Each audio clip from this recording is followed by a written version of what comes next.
Bilangan pasal 33 ayat 1-56. Tempat-tempat persinggahan orang Israel di padang gurun.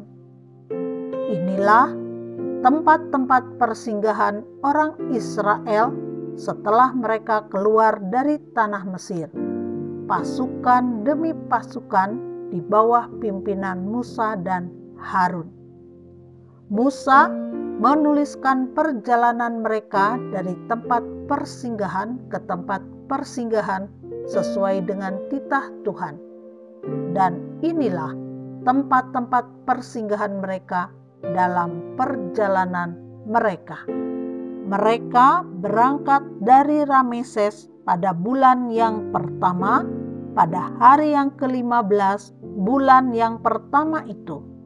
Pada hari sesudah Paskah berjalanlah orang Israel keluar oleh tangan yang dinaikkan di depan mata semua orang Mesir.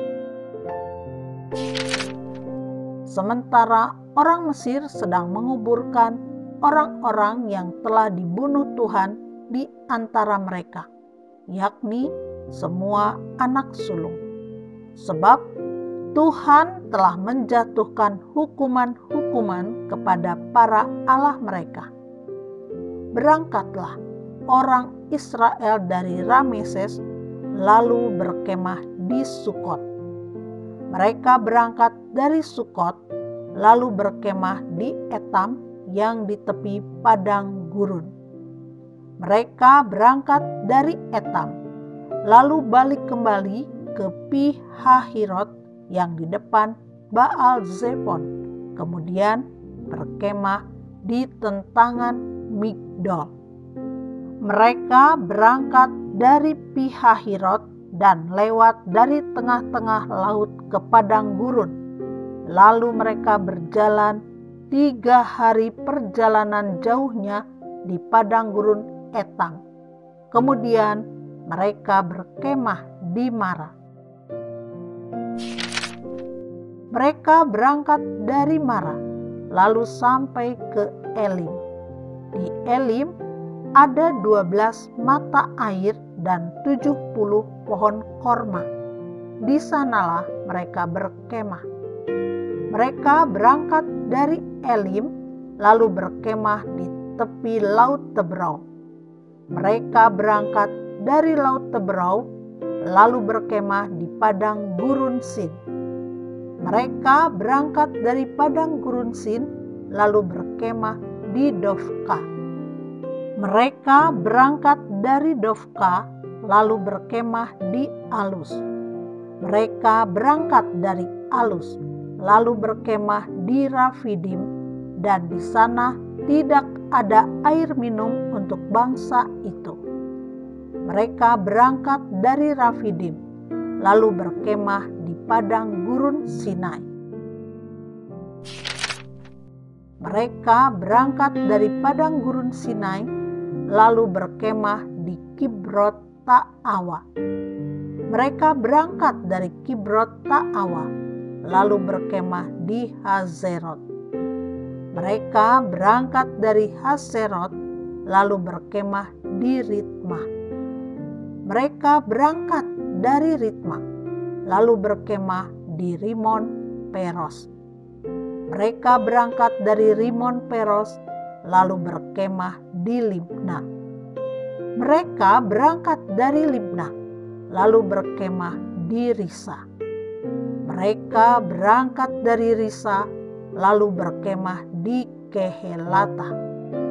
Mereka berangkat dari Kehelata, lalu berkemah di Har Syafer. Mereka berangkat dari Har Syafer, lalu berkemah di Harada.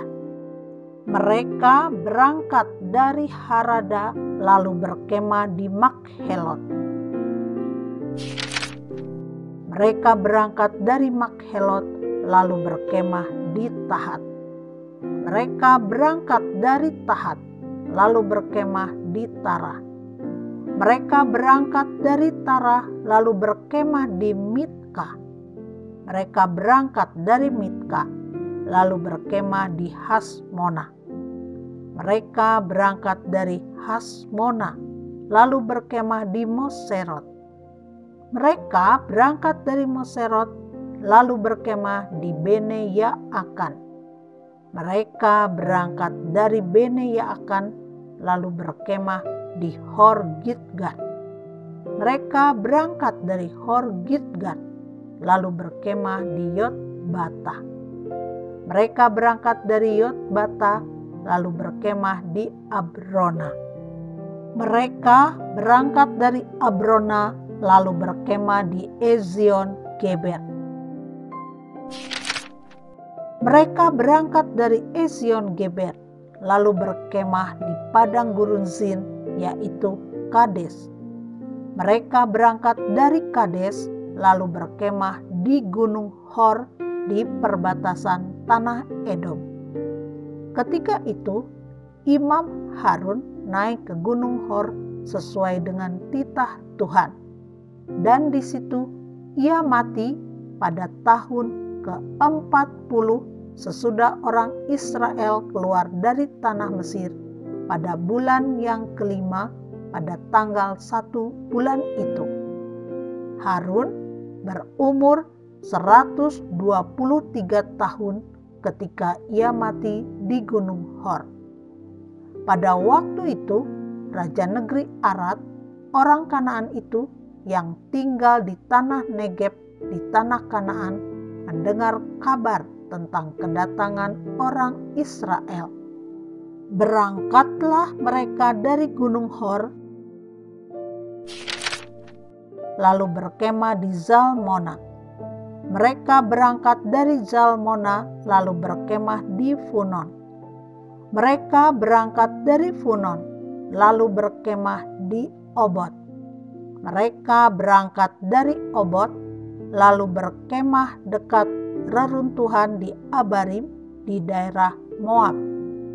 Mereka berangkat dari reruntuhan itu, lalu berkemah di Dibon Gad. Mereka berangkat dari Dibon Gad, lalu berkemah di Almon Diblatayim. Mereka berangkat dari Almon Diblatayim, lalu berkemah di pegunungan Abarim di depan Nebo. Mereka berangkat dari pegunungan Abarim, lalu berkemah di dataran Moab di tepi sungai Yordan dekat Yeriko. Mereka berkemah di tepi sungai Yordan. Dari Bet Yesimot sampai ke Abel Sitim di dataran Moab. Apa yang harus dilakukan sesudah tanah Kanaan direbut? Tuhan berfirman kepada Musa di dataran Moab di tepi sungai Yordan dekat Yeriko.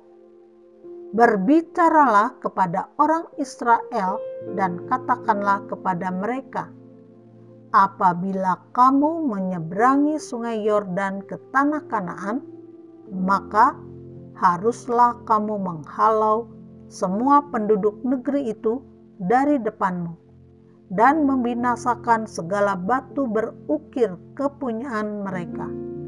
Juga haruslah kamu membinasakan segala patung tuangan mereka dan memusnahkan segala bukit pengorbanan mereka. Haruslah kamu menduduki negeri itu dan diam di sana, sebab kepadamulah kuberikan negeri itu untuk diduduki. Maka haruslah kamu membagi negeri itu sebagai milik pusaka dengan membuang undi menurut kaummu. Kepada yang besar jumlahnya haruslah kamu memberikan milik pusaka yang besar, dan kepada yang kecil jumlahnya haruslah kamu memberikan milik pusaka yang kecil, yang ditunjuk oleh undi bagi masing-masing. Itulah bagian undiannya. Menurut suku nenek moyangmu haruslah kamu membagi milik pusaka itu. Tetapi jika kamu tidak menghalau penduduk negeri itu dari depanmu, maka orang-orang yang kamu tinggalkan hidup dari mereka akan menjadi seperti selumbar di matamu dan seperti duri yang menusuk lambungmu, dan mereka akan menyesatkan kamu di negeri yang kamu diami itu. Maka akan kulakukan kepadamu seperti yang kurancang melakukan kepada mereka.